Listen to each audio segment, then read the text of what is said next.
اعوذ باللہ من الشیطان الرجیم بسم اللہ الرحمن الرحیم۔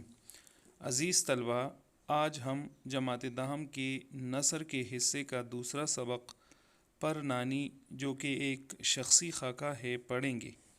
اس سبق کے پڑھائی سے پہلے ضروری ہے کہ ہم اشرف سبوئی کا شخصی تعارف پڑھیں تاکہ یہ ہم جان سکیں کہ اردو ادب میں اشرف سبوئی کا فطری رجحان کس صنفی نثر کی جانب ہے، نیز ان کی پیدائش، ادبی خدمات اور ان کی تصانیف کے بارے میں جانیں گے۔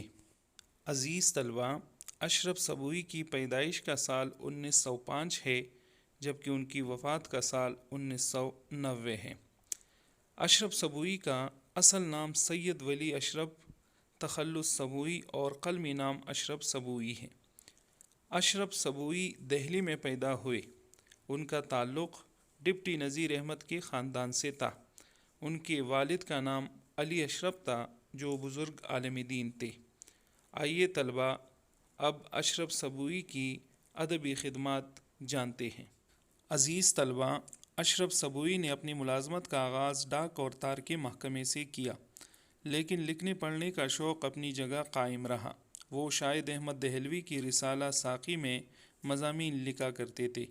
انہوں نے ارمغان کے نام سے ایک ماہنامہ دہلی سے جاری کیا جس میں خواجہ حسن نظامی بھی لکھا کرتے تھے۔ اشرف سبوئی نے ریڈیو کے لیے تقریروں کے علاوہ ڈرامے، فیچر، عورتوں کے پروگرام اور بچوں کی کہانیاں بھی لکھی ہے۔ مولوی عبدالحق طویل عرصے تک ان سے انجمن ترقی اردو کے لیے کام لیتے رہے۔ یہ انجمن کا دفتر جب اورنگ آباد سے دہلی منتقل ہوا تو مولوی عبدالحق انجمن سے شائع ہونے والے مسودات نظر ثانی کے لیے اشرف سبوئی کو بھیجتے تھے۔ تقسیم ہند کے بعد اشرف سبوئی پاکستان آ گئے اور لاہور میں مقیم ہوئے۔ حکیم محمد سعید سے ان کے بہت دوستانہ تعلقات تھے۔ حکیم صاحب کے کہنے پر لاہور سے کراچی منتقل ہوئے اور ہمدرد میں افسر تقریبات مقرر ہوئے۔ اشرف سبوئی کی بہت سے تصانیف اور تراجم چھپ چکے ہیں۔ اشرف سبوئی نے اپنی پیچھے علم و ادب کا ایسا خزانہ چھوڑا ہے جس سے آنے والی نسلیں ہمیشہ مستفید ہوتی رہیں گی۔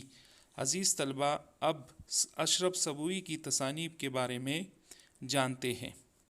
عزیز طلبہ، سید ولی اشرف سبوئی کی تصانیف کے نام یہ ہے: دلی کی چند عجیب ہستیاں، غبار کارواں، جروکے، بغداد کے جوہری، بن باسی دیوی، بزم آخر، اور اس کے علاوہ انگریزی ناولوں کے ترجمے بھی سید اشرف سبوئی کی تصانیف کا حصہ ہیں۔